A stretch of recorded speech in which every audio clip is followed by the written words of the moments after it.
What's up, Red Letter Leaders? It is Pastor Zach Zender, and it is awesome to be with you today. I hope you're doing really well. We're going to have a really great conversation today all around generosity. And so, again, thanks so much for being a part of this. Hey, as we get started, here's what I'd love to see.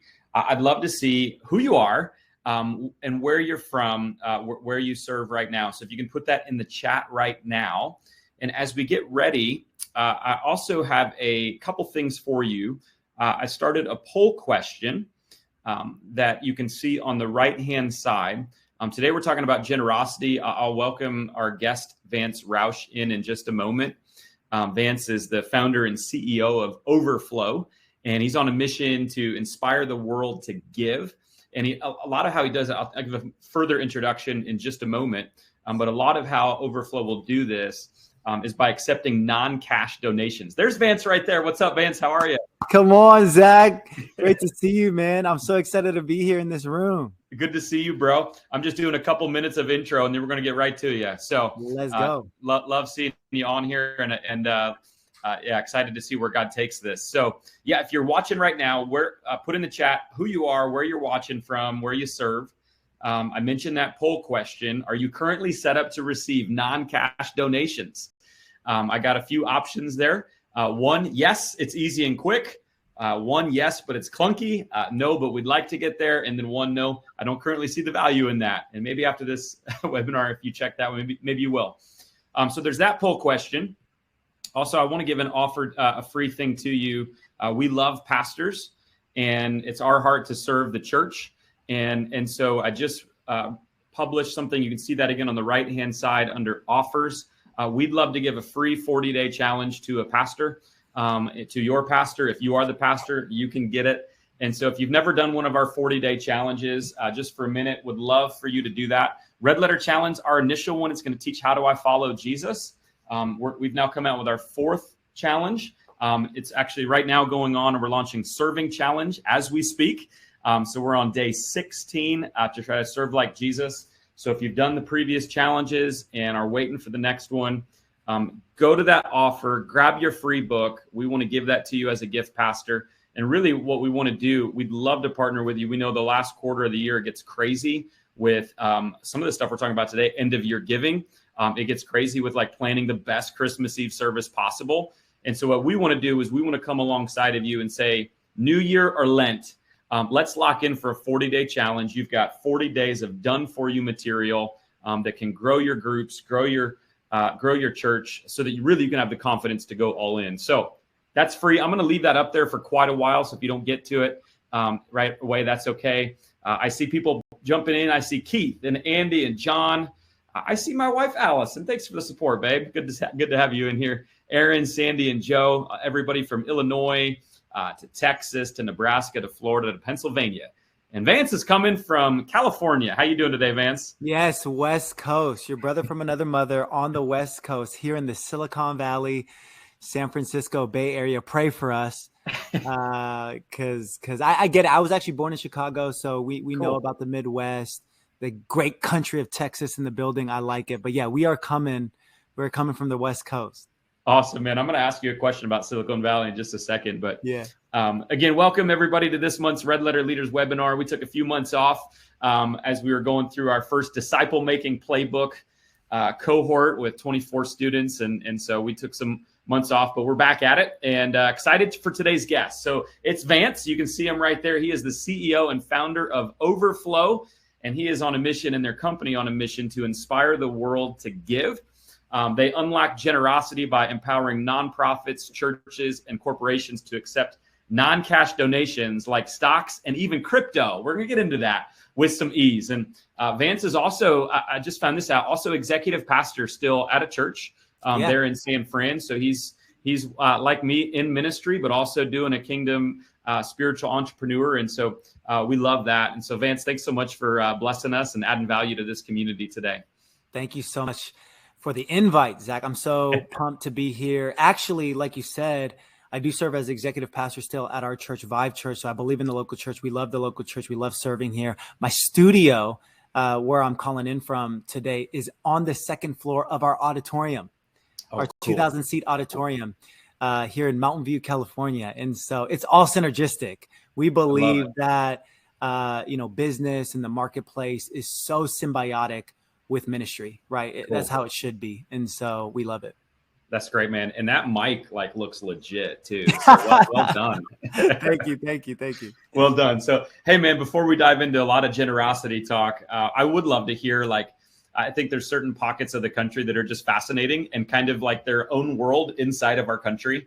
Yeah. And so I'd love to hear, like, from your perspective, being a pastor and a leader in Silicon Valley, like what's different about leading there and being a disciple there that many of us and the rest of the like country just don't know about or would never experience in our setting?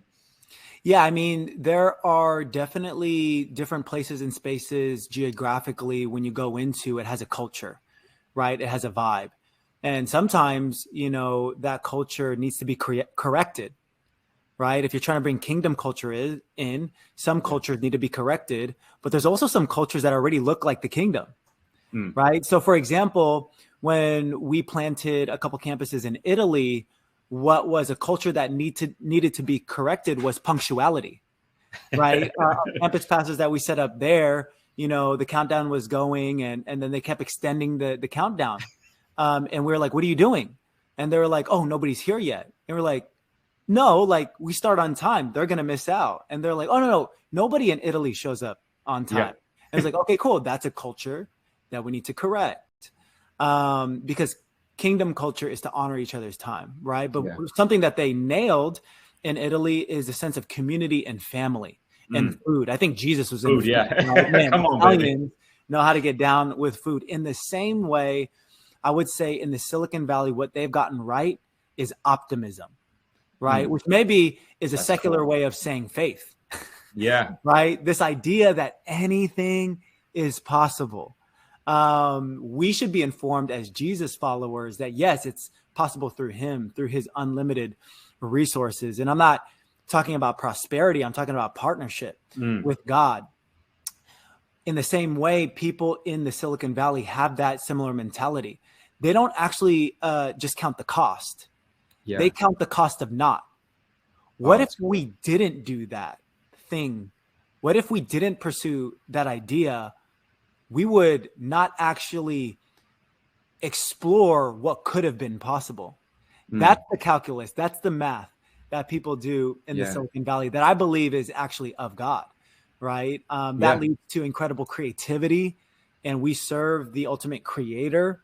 And so those are the type of things that if you came here, you would feel, you would experience in the conversations. It would be hard to join in a conversation at a cafe or at an event here in the Silicon Valley and not be met with somebody's app idea or not be met with somebody's side hustle, right? They work for Google during the day, but they're changing the world at night through this innovation, right? They work for Meta on the Oculus and on the metaverse during the day, but then they're working on a crypto blockchain project at night and on the weekend. That's just kind of in the water in the Silicon Valley, maybe because it's kind of boring out here, right? This is not Miami.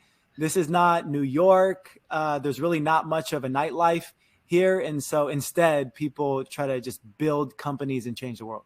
That's cool, bro. And I think I see that even in like your church when you said when we went to plant churches in Italy. I'm thinking, yeah, that's something a Silicon Valley. Well, let's just do it in Italy. Most of us might think like 20 minutes from our and first guess what? campus. We met the campus pastors that are there now on Instagram. Yeah. Crazy. Just DM on Instagram. I mean, we met online too. Yeah, that's wild though, to just think of like, and I think that's so true that I hadn't thought about before of like just this spirit of optimism of what can we do. And human beings, like that's what we see out of Silicon. That's how everybody benefits from that optimism in many ways. And obviously, with all the new tech and things, it's a beautiful thing and also a stewardship thing that can be difficult at times. But we all benefit from that optimism. And I wonder, how that can be in our churches more so than just Silicon Valley, that sort of sense of optimism. And also that what if we don't, like there's a cost to inaction, right? And so that's so beautiful, man. That's cool. I think that vision is the environment where optimism and faith can really thrive, Mm. right? And so in the Silicon Valley specifically, people are working for companies like Facebook, Apple, Google. I used to work for Google.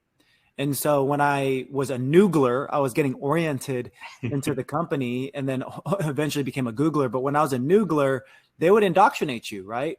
With the Yeah. mission and the vision of the company. The mission of the company was unapologetically to serve billions of people, right? The mission of the company was to organize the world's information so that billions of people could access it. Yeah. They can access this knowledge. They can access this information. So I'm getting indoctrinated with Google's mission, and I'm meant to spend 40 to 60 hours building that mission. And then I go to a church and I don't know what the mission and vision is. Right? Or the mission and vision feels so much smaller. And I'm not talking about it needs to be big in nature of numbers, but the spirit of the mission and vision is either unclear or it feels claustrophobic. Yeah. And obviously when we start talking, let's move that into generosity, because I think vision and mission is so important when it comes to generosity, and even sharing story, of what God is doing. And so, walk me through how the vision and mission and having a clear, compelling vision, like you said, what not necessarily about numbers or whatever, but how that can inspire generosity in a way that an unclear vision obviously wouldn't. Yeah. The first thing I would say is that Proverbs 11:24 says, the world of the generous gets larger and larger. The world of the stingy gets smaller and smaller. So what is the Bible instructing us on? The Bible is saying that people are actually wired to give. Yeah. That when you give, your world is enlarged. That when you give, there's a dopamine in your brain that gets unlocked on the level of when you eat food or when you get to shelter. You don't have to coerce people to be generous. They want to be generous. They are created to be generous. They're actually in their most natural state when they're giving, not just of their time. When they're literally giving money away, they are most in the state that God has created them to be. So then why do people not give? Because of barriers. So our job is not to twist people's arm. Our job is not to have the perspective that we need to convince somebody or even persuade somebody. Because if we persuade them to our mission, there's going to be somebody else that's more persuasive, right? All we need to do is figure out what barriers are in place for them to give. So especially when you're appealing to younger people, millennials, young families, right, that are on this upward trajectory within their career, the mentality that younger people will have is a little bit different from maybe their parents or their grandparents. Their parents or grandparents might have had a mentality of duty, right? You just, you came out of wartime, right? You kind of have this militant mindset. And a lot of the things that you do and how you were shaped was based on duty, right? So I'm going to give to my church because partly the Bible says to just be obedient to that. Right. And I'm going to give based on duty. The younger generation doesn't want to just do things based on duty. Right. They want to do things based on inspiration. They want to do things based on transparency, right? They want to do things based on partnership. And so what does that mean? Okay. That means that one of the factors that they're thinking about before they give, outside of the revelation, the true revelation of the tithe, is really understanding what part they play in it, right? And so if they can understand where their money is going towards and how that makes an impact and what type of impact that makes, you actually not just unlock some generosity, you unlock a lot of generosity. Because the way that young people work is that when they're convicted about something, they go all in. Yeah. Right. So when you get past this idea of duty, young people say, you can have all of me. Like, let me give you my tithe. Let me give you my talent. Let me give you my time. And I'm going to be zealous. I'm going to go all in. There might be a bigger bar of transparency. There might be a bigger bar to make sure we're putting at the forefront stories of impact, testimony. Stories move the world. We have a whole generation that are addicted to Instagram and Netflix because they're moved by story and they're moved by narrative. And we can say, oh, that's just of the world. Oh, no. Or we can say, let's redeem that capability and use it for the kingdom. Right. And so that is what I've seen. So that's good. So yeah. And by the way, as we're talking, guys, if you have questions, please put those in the chat. I'll probably have a million questions and can go on advance forever, but we'd love to make sure your questions get answered. So you can either do that in the chat or on the right side, you might see that Q&A only. You can throw it there too. I'll be looking in both places. So you put the question in, I'll find it, and hopefully we'll have time at the end with Vance on that. So what I heard kind of in that is some of the barriers. We talked a little bit about unclear vision, perhaps even a little bit of a mentality issue of is this duty or am I doing it, out of pleasure or out of transparency, and also just the importance of story. Because I think so much in many circles and many churches that I walk into, like, the world has changed so much in the last few years, right? So many people, old or young, have jumped onto online giving, and that wasn't the truth, 10 years ago. Mm-hmm. And so with that, like, the giving moment looks different in a lot of churches now. There's some churches that still pass plates to get not just offerings and tithes, but to get the new visitor cards. How about cards. the basket with the velvet, the purple or the red velvet? You know what I'm talking about? Right. Yeah. There's some of those baskets. The wood handles. Yeah. Right on. And so, so there's so much, like, but what do you see in the giving? Like, I feel like sometimes our giving moments, sometimes we just fall into, like, here are the ways to give. And we either don't give vision or we don't tell a story. And I'm not sure that we're maximizing it in the way that we ought to. What are your thoughts on that? Yeah, it's funny, huh? I do think that I've seen extreme sides of the spectrum, right? On one side, you're right. We are getting too quick to assume that, we could just say give and people will give, right? And we miss out on the opportunity to talk about a testimony. We miss out on the opportunity to highlight what the local church is all about, is to be the hope of the world. Yeah. So what did we do this past week? What did we do this past month to impact our community? If we didn't exist tomorrow, if something happened and this church that's in Mountain View, California, where I sit, didn't exist, would our city even notice? Right? And so we have an opportunity. I think we have a responsibility to continue to refresh and encourage our church of the great work we're doing to impact the people around us. Right. And so I've seen giving messages where it misses that. At the same time, I've also seen giving messages on the other side of the spectrum that treat it like you're going to convert somebody in 2 minutes to the tithe. And that's just not the case, right? There's no way that you're going to convince somebody that's not tithing to give 10% of their income in 2 minutes, right? In a theological dissertation in 2 minutes, right? You haven't seen how good I am, man. Right. I'm just kidding. Exactly. That's what some pastors might think, though. Exactly. And so I do think it's a lot more about testimony and encouragement and strong logistics, right? I do think a lot of platform communication is being compelling and being concise, right? So guiding them, because there are some people that simply that giving moment is just a good reminder for them. They're already on your team. They already actually believe in the tithe because they've gone through next steps. They're in a small group. They've been discipled well by their small group leader. They've been discipled by the pastoral team. So they get it. But sometimes people just don't tithe because they forget.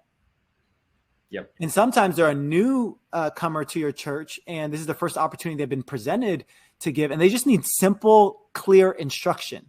Right. And so how is your slide presented? How are you articulating, hey, now there's more ways to give. And here's our little secret hack. And the reason why we started Overflow is 90% of churches never talk explicitly about non-cash assets being a way to give.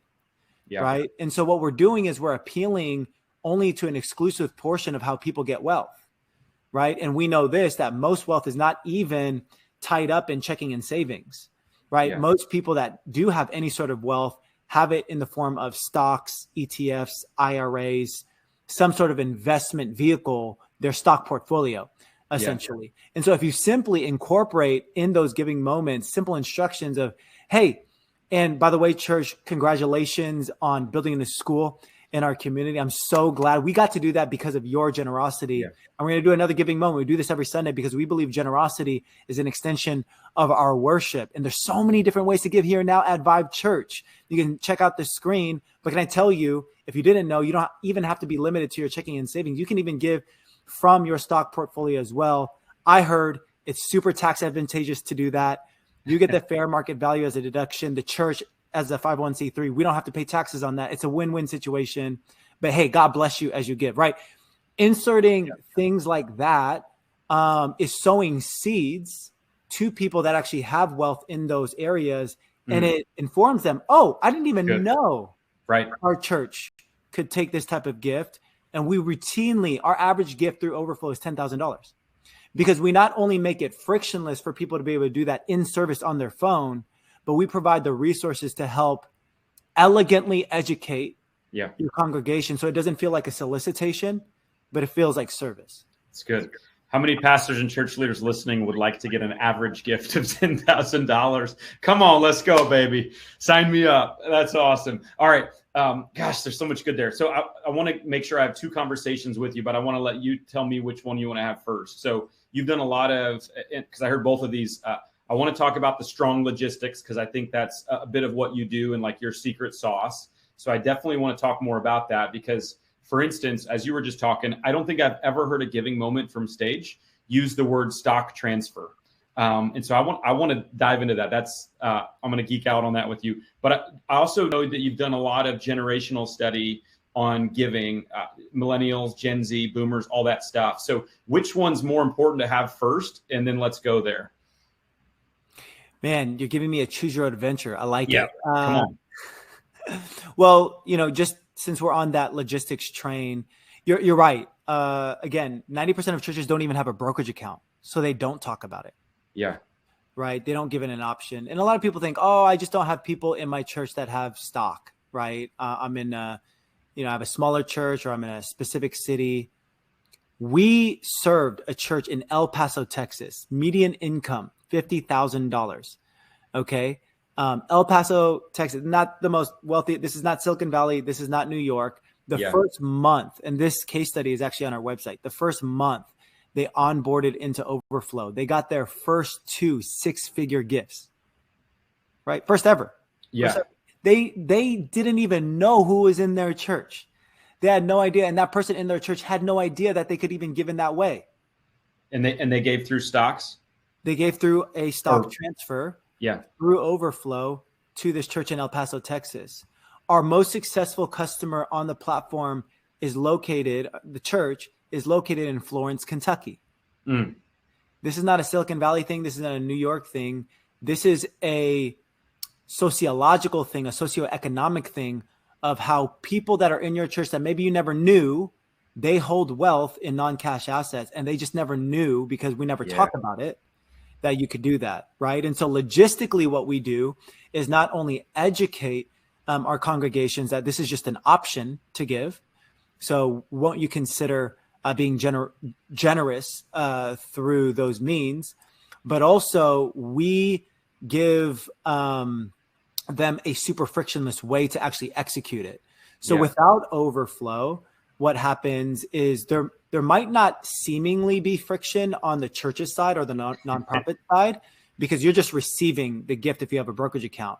And then there's some logistics. You have to maybe liquidate it or your broker will liquidate it for you and turn it into cash and all that type of stuff. But there's actually quite a bit of logistics for the donor, right? If you don't have Overflow, the donor will have to reach out to the CFO of the church, ask for what's called a DTC and account number. It's kind of like wire information. Sure. And if they're able to go through that hassle, then they'll have to contact their broker and their broker will have to give them a physical form. You're going to have to print out that physical form.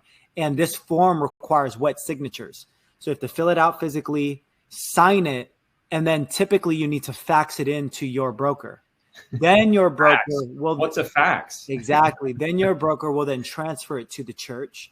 But sometimes the church doesn't even know, if they haven't been in communication with the donor, they don't even know who the gift was from. So they don't know who to thank.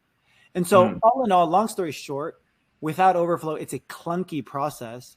And so what we're trying to address is how do we take something that was clunky and felt transactional to something that is frictionless and feels like a celebration? Not only to facilitate that one-time gift, but to hopefully inspire them to want to do it again. Yeah. That's good, man. And I was looking at the poll. 30% are in that either we don't have them set up or it's clunky. I'm surprised the number's as high as says yes, it's easy and quick. But I wonder if after hearing what you just said, if it might be easy on the church side, and that's what we're thinking about. But I think obviously as a church, we think about our churches, pastors do nonstop. This is, what God's given to us. But if we're true, like we need to be thinking of our people. How do we serve them? Make it easy for them. And so I just think that's really amazing. And, and I also just think like expanding the options of the ways to give is something that I think all of our churches can move forward in. Here's another example, Zach.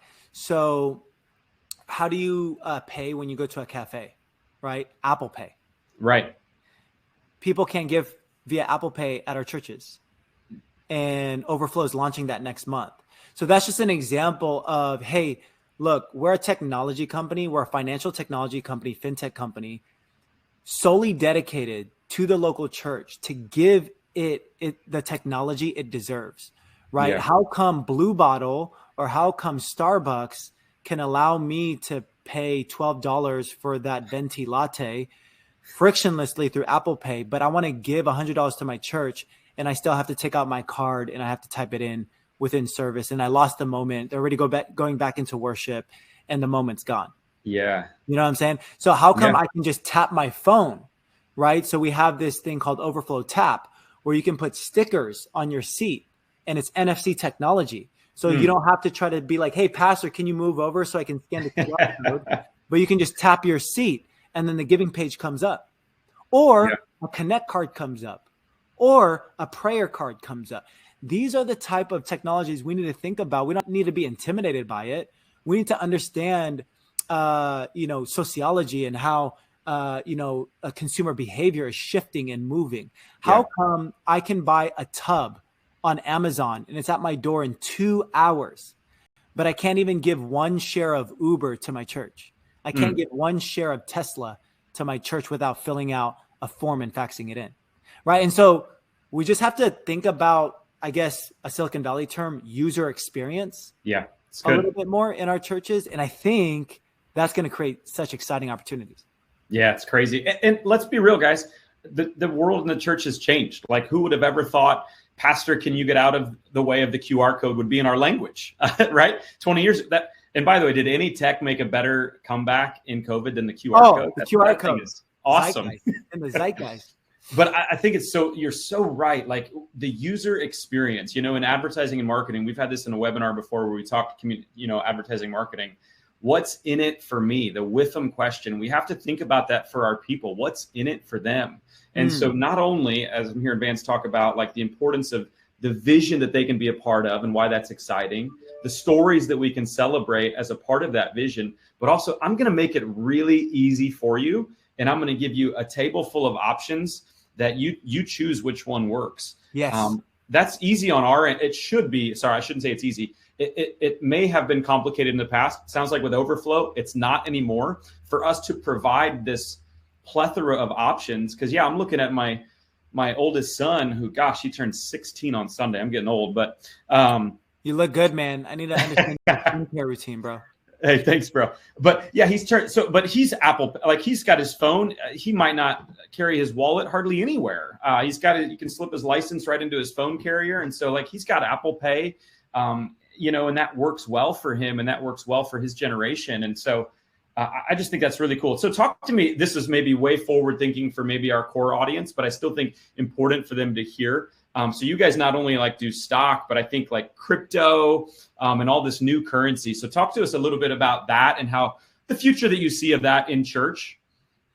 300 million Bitcoin holders in the world, 90% of which is Gen Z. So it doesn't matter what generation we're at. It doesn't matter whether we believe in crypto or not. Crypto is here. It's kind of like saying, I don't believe in Instagram, right? It's like, it doesn't matter if you believe in Instagram or not. Or use it, right? Yeah. Yeah, it exists and there's hundreds of millions of users Yeah. right on it. Like, I don't believe in Snapchat. Okay, well, there's 250 million young people on it. I don't know. Like, and so 300 million Bitcoin specific holders, 90% of which are Gen Z. And it is an investment product. It is a new way that people think about moving money. It's here and it's here to stay. I know it's had ebbs and flows. I know it's had good press and bad press, but so did the internet, right? And now all of us have the internet in our pocket.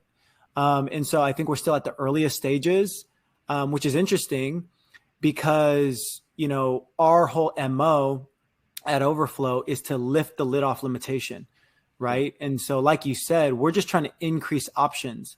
If there is somebody in your congregation that is bullish on Bitcoin, why would you restrict them from potentially being able to give in that way and take all the tax benefits and do it in a way that's easy, not complicated, right? And so I do believe that if we ignore whole asset classes, we are limiting, we are not maximizing potential generosity in our churches. And I have a lot of anecdotes and stories about churches that when they turned on capability for crypto within a year, they had that, young buck in their church that gave 6 figures in Bitcoin. And, people are like, oh, isn't Bitcoin down? I don't know if you consider it being worth $25,000 for one Bitcoin down because it used to be worth 60,000. Sure. But in 2012, it was worth $1. Right. So it's still up and to the right, relatively speaking. Yeah. Ethereum's the same way. I think what gives it a bad rap is that there's a lot of scammy things out there. But for every blue chip stock out there, like an Apple, there's always been a penny stock that have scammed people, right? And so corruption and scandal is never removed from humanity, right? We're a broken world. But that doesn't mean we need to throw the baby out with the bathwater. And understanding that most of the 300 million Bitcoin holders is the young generation, it's kind of scary to think that without us going on the journey of wanting to understand this, we could be one generation away of unlocking generosity, right? Yeah. The reality is this: most of our churches are undergirded by the older generations. Okay, what happens in 10 years though? Right. Right. And so we should be thinking about that now. Yeah, it's good. And getting forward. And correct me if I'm wrong. I think I heard even from you guys or from something that you've said in the past that you guys are even like considering or maybe have a platform or maybe will of even like there's a lot of people that collect things that have value, collections, whether it's a wine collection or I think you're a sneakerhead. So like, are you finding ways like that they can actually just give this stuff to the church? Is that where we're going? Is that where we're headed? Yeah. So I actually wrote a book on it. It's called High Growth Fundraising. Oh, cool. The Silicon Valley Way, unlocking stock, crypto, and more for your nonprofit church or school. The more is what you talked about, right? So we're known for unlocking stock and crypto donations. We're known for being innovative, providing integrations to Apple Pay, Cash App, Venmo, PayPal, so that people can be unlocked in more ways to give, which includes the more, which is we facilitated vehicle gifts, right? So sometimes somebody in the congregation has a used car in the pandemic. They realize they don't need that used car. It's worth $2,500, but the church doesn't know what to do with it. Literally, we will. In this economy, that used car went up like to $10,000. Yeah, exactly.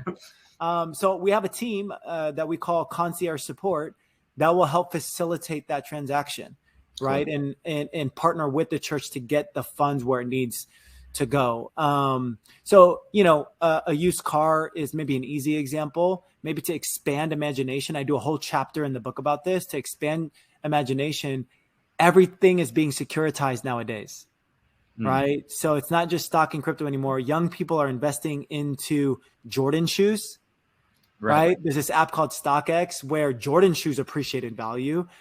There's this app called Rally Road where people invest into Pokemon cards, right? And there's the older generation and even the younger generation still today that invest into wine collectibles, right? These are examples, watches.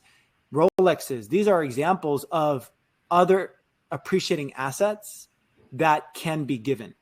Yeah. Right. And sometimes at some point, somebody's like, you know what? I don't need all 100 bottles of wine.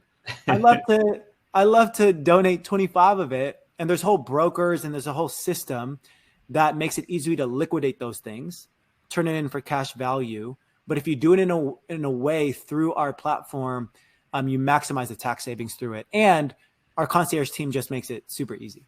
That's so cool, man. I just think this is so fascinating. When I do strength finders, like futuristic is at the very top. So I'm just always like wondering, where's this headed and like, what's this going to look like? And nobody could have predicted where we are today, like 10 years ago. No. And to think where we're going to be 10, 20 years, maybe some of the stuff that you're saying is new and maybe even borderline a little ridiculous for some pastors to hear. Yeah. Right. But I have no doubt it's going to be more what you're talking about than less. And, you know what was ridiculous not too long ago? Wait, so you're telling me that if I press this button, a stranger is going to come and pick me up from my home and take me to the airport? Oh, wait, so you're telling me that if I go to this website, I can book a room in somebody else's house and I don't know them and I'm going to walk in? Yeah, okay, they're going to kill me. You know what I mean? Like, and then now we have Airbnb and Uber, and those are $100 billion companies. Right? That's crazy, bro. So cool. This is fascinating. And I think what you're doing is awesome. So you've done, and I think, is it a part of that book or a different one, some studies on generational giving? Oh, yeah. Right? A whole chapter. Chapter. This is on Amazon. Hey, look, we have some copies in my office. So if you collect up names and addresses, Zach, I'm happy to send free books. We don't do this to make money. It's just to get education out there. Wow. That's awesome. Sign me up. That's great. So yeah, I'll put my email in the chat. If anybody wants to take him up on that, that's super generous of you, Vance. Absolutely. So I'm gonna do that right this second. But So walk me through then, because I think there's some misconceptions about giving amongst generations. I think I've heard you say that millennials will be, or are they already more generous than boomers? And obviously that may be difference with percentage versus overall, but maybe not. So walk me through, like maybe starting with boomers and then working younger, what you see kind of generationally in giving patterns. Yeah, millennials and Gen Z are going to be the most generous generations the world has ever seen. And there's multiple factors to that. I read a whole chapter on it in the book. One of the biggest reasons is because we're going to witness, and already it started, the greatest wealth transfer the world has ever seen. $30 trillion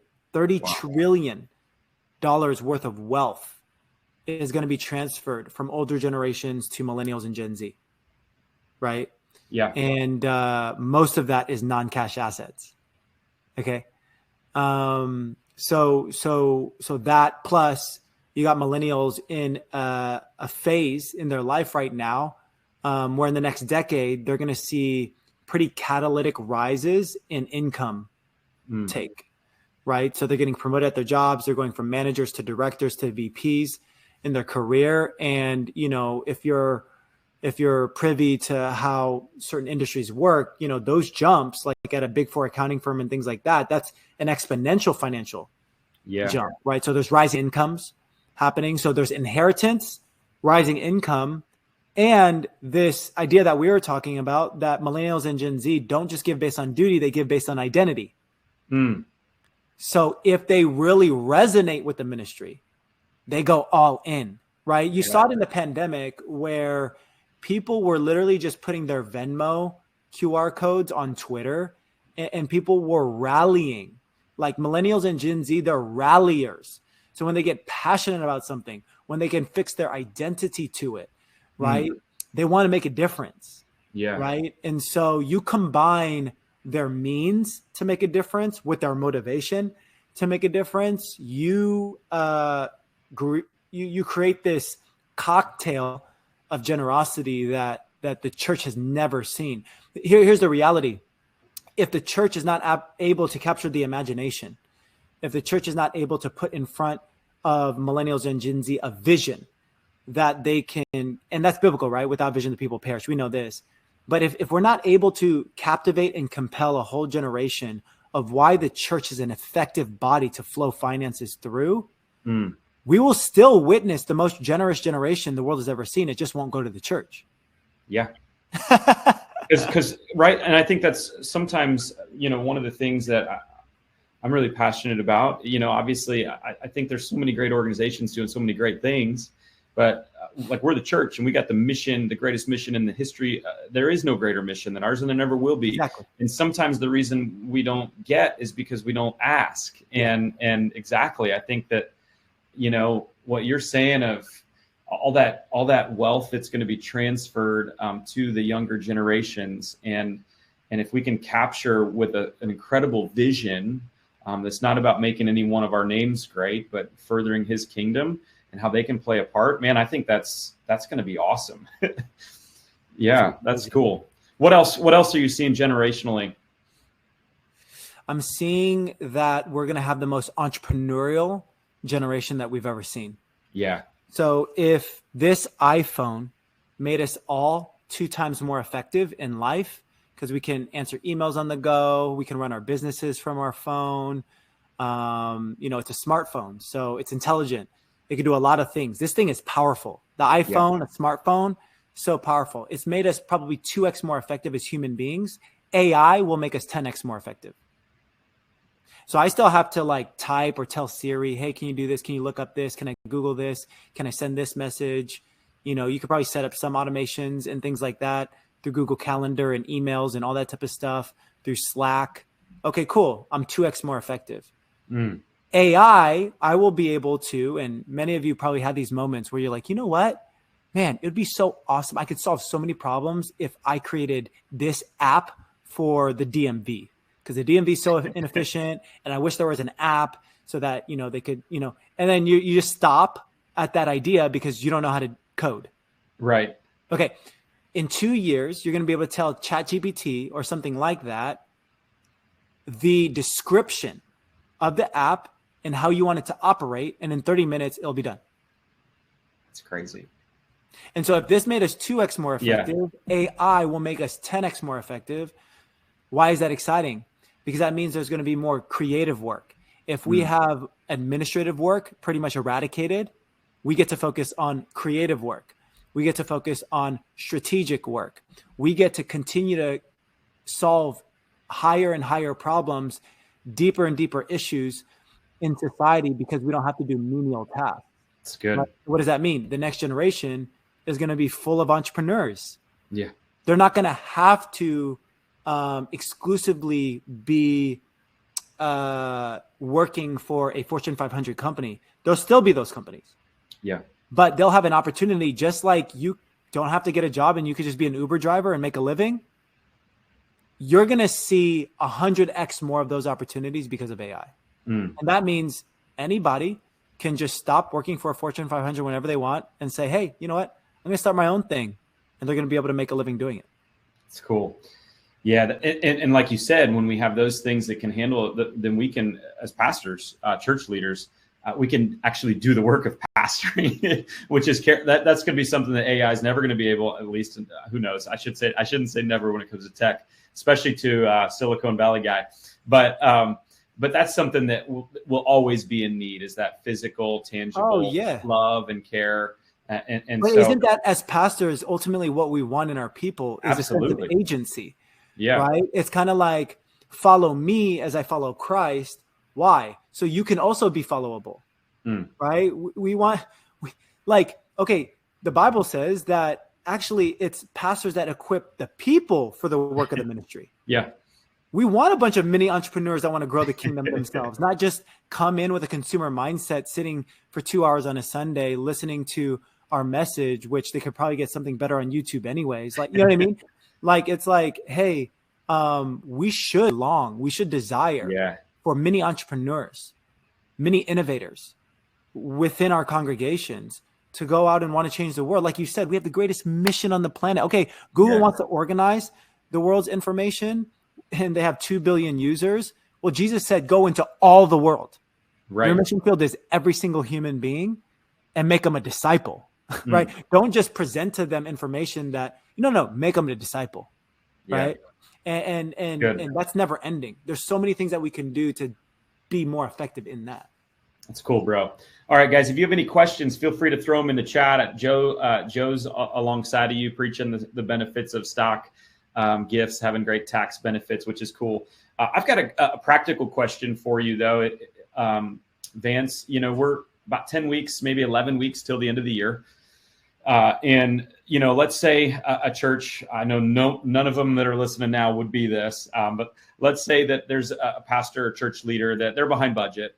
And or they've got more vision than what their current budget can afford. I really believe that the fourth quarter represents a really great time to bridge a gap or to bring vision in or to do some practical things that can just kind of fast forward where we are. So what, from your vantage point, especially since you serve as executive pastor too at a local church, like what are a few practical, tangible things that in the last 10, 11 weeks of not just this year, but any year, a church could do to kind of bolster it where it's at? Yeah, generosity at large, when you look at the national scale, 60% of generosity is deployed to philanthropic organizations, which includes the church, in November and December. 60%? 60% Wow. of all giving that happens Wow. in America happens in November, December. There's a lot of practical reasons for that, right? People are really calculating kind of their tax liability and trying to maximize tax strategies. People are coming into or getting aware of bonuses, right? Year-end bonuses and things like that. And so it's a big deployment time. Culturally, we head into holiday season. So culturally, people are just feeling more generous as well. And so if you are not maximizing this season, you're really missing out. And so we do multiple things in Q4 at Vibe Church that really help maximize, facilitate, and steward this season well. October for us is always a series on the tithe. We teach unapologetically on the tithe, the biblical tithe, right? And really, it's more than just a giving series. It's a freedom series. Yeah. We believe that if people don't have a biblical understanding of stewardship and how to honor God with their money, it becomes a master over their life. And so we talked for 4 weeks in October about that. And our whole goal is to invite people to start this spiritual practice, which is the tithe. That is probably the most impactful thing, by the way, that you can do as a church pastor to move the needle in giving is just teach simply on the tithe for a season, right? Yeah. We do it every single October. It actually becomes a series where people get saved. It's amazing. Because where your treasure is, where your heart is, right? Yeah. November is Vision Month. So the first weekend of November is always Vision Weekend. We do what we call Kingdom Builders Gala. It's a black tie event, cocktail dresses, elevated dinner setting where we celebrate all God did the last year and pastor presents for the next year all we hope to do. And he presents Vision Gap, right? Here's our operating budget to do all these extra things, plan a new campus, invest into the kids ministry, invest into young adults, whatever the initiative might be, do this outreach effort in Brazil, whatever that might be, that's on the heart of our pastor, that how he's hearing from God. We present a vision gap, and we will be able to do as much as we give to, essentially. And so if we raise it, awesome, we'll do all of it. If we don't do any of it. Typically, we see the church really rise and get excited about the vision, and we just project it out. We want to do this for the next 12 months, but you'll have to give this if we can do it, right? Yeah. And so that's typically, this year it's going to be November 3rd on a Friday night. We invite the kingdom builders to be first responders. And then we have the church on Vision Sunday hear it, and then they can then follow along. And Vance, the kingdom builder language, I've heard of a legacy team. I think it's probably in that that realm, but maybe describe for a minute what that is. The way that we do it, everybody does it differently, is that we set a threshold, right? It's a loose threshold, but basically anybody that's given, in our context, $10,000 within a calendar year, we will specifically invite on behalf of pastor to be part of the Kingdom Builders ministry, because we've recognized that you have a gift of generosity. It's a spiritual gift. Yeah. Right. They don't have to join, but it's a specific invite to people already practicing generosity towards the local church in their life. And they get to be part of this community. It's not meant to be exclusive, but it's meant to be a curated community where everybody's like-minded, right? They don't just see their job as a place of provision, but they see their job as a place of deeper purpose to provide resources for the kingdom, right? So the privileges of that is you get invited to a quarterly Kingdom Builders breakfast with pastor. And then in Q4, we do the Kingdom Builders dinner with them. So it's like 4 gatherings, one catalytic gathering at the end, and they're invited to hear the vision first, but also respond to the vision first. That's cool. Awesome. So October series, great for stewardship, tithing, giving, vision, great for the month of November. Anything else in the last 10 to 12 weeks? Yeah. And then basically in November, we encourage people from that vision to make a commitment of an above and a beyond gift above the tithe, and to work between when we announce the vision to the end of the year to actually fulfill that vision. Cool. Right. And then once we get kind of the commitment amount and we start seeing the trajectory of how it's being fulfilled, we update the church along the way and just keep celebrating and keep the church updated on all that we can do based on their generosity. And then every quarter in the next year, we continue to tell them, hey, this is what we said we were going to do. You gave to it. And every quarter the next year, we say, this is what we did. That's awesome. We said we're going to do this. We did this. And that just compounds trust over the years, and generosity flows. That's cool, bro. I love it. I'm just sitting back here thinking like what it's like to be in your shoes for a minute and thinking, because there's so much joy in generosity and in giving. We teach that in our first Red Letter Challenge. We teach 5 discipleship targets. Wow. Being, forgiving, serving, giving, and going. Wow. So it's our 4th target. And so for those that are following along Red Letter, that's the next one my wife and I are writing. So I'm doing research right now for the book with Vance. Come on. So we're writing Giving Challenge, and save the date. 2 years from now, this October, it'll be ready. Giving Challenge. But I just got to imagine, like, talk maybe for a moment, just personally, like if I have joy in giving because I know it's doing X, Y, and Z and growing God's kingdom, what's it like to be in the seat of a guy that founded a company that has unleashed so much generosity in the world, and the difference that it made? And kind of going back to what you first said about Silicon Valley, we'll never know like what didn't happen because you did this. Does that make sense? And so like, I just got to imagine that's got to be such a feeling of fulfillment and joy, knowing that this platform is set up that doesn't just allow you to be generous, but to allow so many in ridiculous ways that they maybe never would have had this not been there. How does this all make you feel, man? I'm just curious. It's a joyous burden, man. I feel uniquely called to it, and I feel a good burden, about it, and I'm having a lot of fun in it. There's deep joy that we see. I mean, to date, we've unlocked well over $100 million of net new generosity towards the churches that work with us. That just means more buildings being bought for the kingdom. That just means more outreach campaigns being accelerated. That means more people being reached for the gospel, right? And so we're just really excited by that. I have this big audacious vision to see the generosity pie grow in significant levels. We want to be known for the Amazon of giving, right? Today, you spend more money online because of Amazon. We want people to be able to say that about Overflow. I give more money online because of Overflow. Yeah. And so, there's $500 billion that's given every single year in America. We actually think that should be $1 trillion. Just imagine Apple was the first company to reach $1 trillion valuation. What if we could be a company that is not just worth that, but that gave that, that facilitated, that provided technology to the generous people, that unlocked and unleashed the generous people of this planet to give at that level? What problems could we solve? But not only just what it goes to, but what it does in you. Yeah. Right. So not even just like, okay, cool. Like, thank you, God, that my money can turn into somebody's miracle. Praise God. But if I'm wired to give, I just need to give. Right.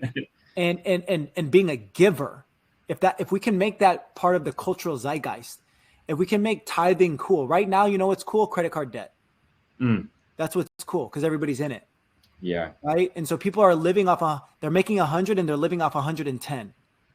All right. How can we make living on 90 cool? Yeah. Like okay, you give 10 first to the local church, and I'm just gonna live on 90. Yeah. Right. How can we make that cool? How can we make stewardship sexy? Cool. Yeah. Right. And so that's our whole aim. That's awesome, bro. Hey, can I just pray for you, man? Yeah, man, that'd be great. Awesome. God, thanks so much for Vance and Lord, what you're doing through him. Lord, being wired as an entrepreneur, a pastor, a giver. Lord, I know that, and I also as a dad of 4 boys and husband, like I just know there's a lot of burden on him. I know the enemy will want to come and attack. And so I just thank you, Lord, that you are continuing to guide him. He's being led by your Spirit. He's got that bold sense of optimism, which we know is not a blind optimism, but based on faith in you. And I do pray that, Lord, his vision to be what Amazon is to shopping, that overflow would be to generosity and to giving. Lord, let it be. Let it be, because it's for you and for your glory. It's, as he said, it's building churches. It's fueling your mission. It's saving lives. And so what a great gift Vance is to the collective church and to your mission as all of us together seek, God, just to be greater followers and greater disciples. Thank you so much for who you are and what you're doing through him. Pray this in your name. Amen. Amen. Awesome, bro. Vance, if people want to connect with you or learn more about Overflow, by the way, I've already seen some emails come in. There's some people wanting some free books, so I'll send you those, or I'll send your team those, and we'll figure that out. But after the fact, if people want to connect with you, how can they get a hold? Easy. Our website has all the information about our company, overflow.co. Overflow.co, not .com. That's about $2 million. We want to be good stewards. And my direct email, vance@overflow.co, vance@overflow.co. And I can always loop in one of my team members if you want to go in through an in-depth demo about what we do at Overflow. Our heart's to serve the local church, to unlock generosity so that it can accelerate your mission. So yeah, cool, man. We love being part of this space. Thanks so much for having me. Yeah, and your heart came through. So super appreciate you and what you're doing, and you'll be a resource for me as me and my wife write the next giving challenge. Come on, some of your stuff in your book or this interview or something. Yeah, yes. Man, I'm gonna be diving in deeper, and it's gonna be really helpful. I think you've given me a picture, all of us a little picture more of where we need to be headed, whether we're there already or not. Okay, but be thinking about these things is really awesome. So. Cool. All right, Red Letter Leaders. I'm going to be in my Facebook group, Red Letter Leaders. If you're not in it, get in it. And then our next webinar, save the date, November 20th, from noon to 1. I'm pretty sure we're going to be talking small groups. More information will be coming out about that. You can see that in Red Letter Leaders group, or if you're on our email list, we'll keep you up to date on that. But love serving you. And again, it's Pastor Appreciation Month. It's October. We appreciate you. We love you. It's difficult to be a pastor. Sometimes it's so rewarding at times, but thank you for staying in the fight, doing it, and being the best follower of Jesus you can be. So God bless you all, and have an awesome rest of your day. Take care. Take care. Bye.